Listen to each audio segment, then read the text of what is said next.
A super solar storm could burn out power stations, cut water supplies, and leave satellites dead in the skies, and there is a 1 in 10 chance of one hitting Earth in the next decade, scientists have said.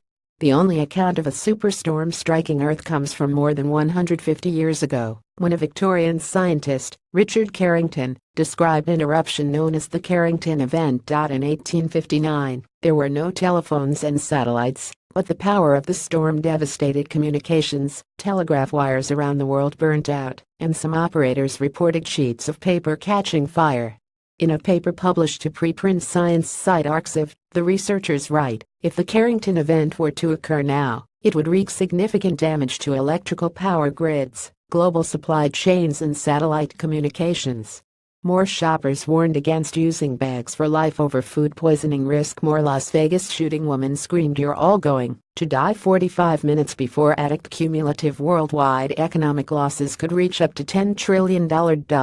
And a full recovery is expected to take several years. Particles traveling from the sun have wreaked havoc on Mars, NASA says. There's a roughly 10% chance this sort of event could occur in the next decade, the researchers say, who call for a magnetic shield to protect Earth. Such a shield would cost up to $100 billion to put into orbit, but that would be cheap next to the costs if it is not done, the researchers say.